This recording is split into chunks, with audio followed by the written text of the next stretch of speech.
सम्पूर्ण मित्रहरूलाई हार्दिक नमस्कार छ। मित्रहरू, हिजोदेखि एउटा कुरा आएको छ बाहिर। श्रम संस्कृति पार्टीको उपाध्यक्ष देवराज लामालाई चाहिँ प्रहरीले पक्राउ गर्यो।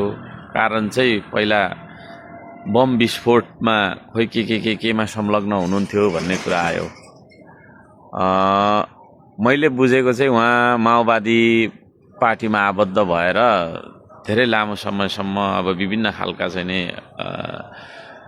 तपाईको चाहिँ नि पार्टीहरू, विभिन्न खालका राजनीतिक तपाईको चाहिँ नि अभियानहरूमा संलग्न हुँदै आउनुभएको भन्ने मैले चाहिँ बुझेको छु।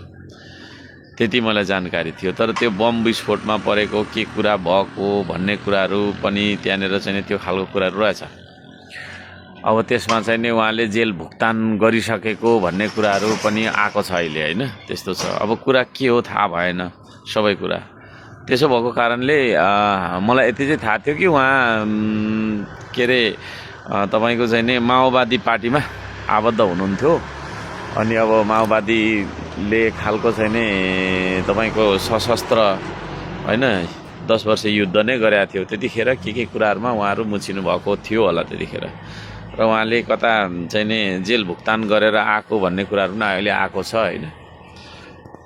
अब उहाँलाई यो केस लागिसकेको कारणले गर्दाखेरि अब राज्यले अनुसन्धान गर्छ, हैन? त्यसमा तपाईको चाहिँ नि राज्यले गर्नुपर्ने कुरा के हो त्यो गर्छ। म राज्यलाई चाहिँ नि सरकारलाई भनौं न, राज्य भन्ने बित्तिकै सरकार भन्ने बुझ्नुपर्छ। र सरकारलाई के पनि भन्न चाहन्छु भन्दाखेरि निष्पक्ष छानबिन गर्नुस्, हैन? निष्पक्ष छानबिन गर्नुस्। उहाँ दोषी पाइएको हदसम्म उहाँलाई कारबाही हुनुपर्ने कानुनी के छ कसो छ, हैन? त्यो अनुसार तपाईहरुले चाहिँ नि गर्नुस्।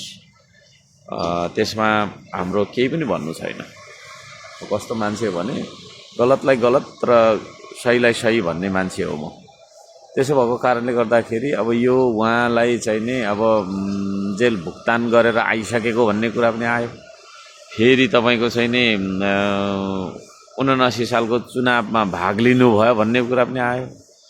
अनि फेरि हुँदै तपाईको चाहिँ नि के अरे यो फेरि अर्को के मुद्दा 13 वर्ष पछाडी फेरि के जति भन्ने पनि आयो। अब यो के हो, हैन? यो सबै कुरा राज्यले खोजोस्, सरकारले खोजोस्, निष्पक्ष तरी तपाईको चाहिँ नि तपाईको कानुनी प्रोसेस अगाडि बढोस् र दोषी भएको हदसम्म उहाँलाई कारबाही हुनै पर्छ।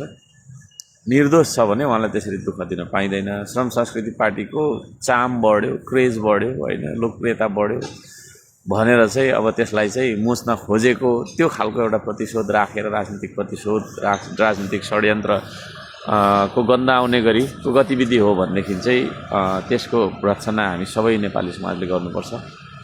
र म आज यो क्लिपबाट चाहिँ नि के तपाईको जानकारी गराउन चाहन्छु भने उहाँ अब निर्दोष भएर, हैन, बाहिर ननिस्कुन्जेलसम्म उहाँलाई चाहिँ नि पार्टीको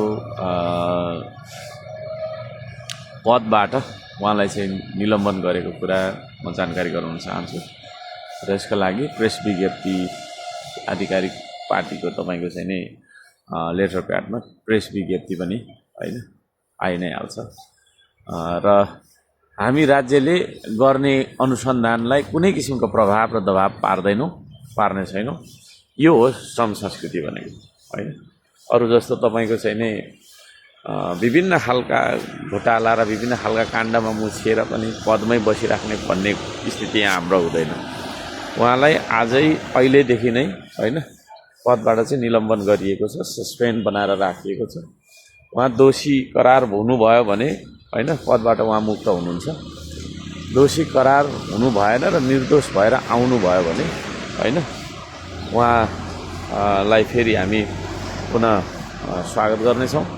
र यो कुरामा जानकारी गराउन चाहन्छु, अब त्यो व्यक्तिले कुन चाहिँ विगतमा कुन चाहिँ राजनीतिक आन्दोलनमा के गरेको थियो भन्ने कुरालाई लिएर, हैन, आज भन्दा चाहिँ 20 वर्ष 25 वर्षको कुरालाई लिएर अहिले श्रम संस्कृति पार्टी यस्तो त्यस्तो भनेर चाहिँ जुन हामीलाई मन नपराउने, हैन, देश बेची खान खोज्ने, भ्रष्टाचारमाथि भ्रष्टाचार गर्ने, अनेक परेको चाहिँ साम दाम दण्ड भेद प्रयोग गरेर भने झुटा राजनीति गर्ने मान्छेहरू ले जुन खालको चाहिँ नि भनिराख्नु भएको छ त्यो कुरामा कुनै दम छैन है, त्यो कुरामा कुनै दम छैन। जित जनताको हुने नै छ, श्रम संस्कृतिको हुने नै छ। जय माटो जय देश है, हामी सबै मिलेर यो देशको उन्नयन, प्रगति, उन्नति र समृद्धिका लागि काम गर्ने नै छौँ। हामी सबैजनाको जय होस्, देशको जय होस्, यति भन्न चाहन्छु। नमस्कार छ, शुभ दिन।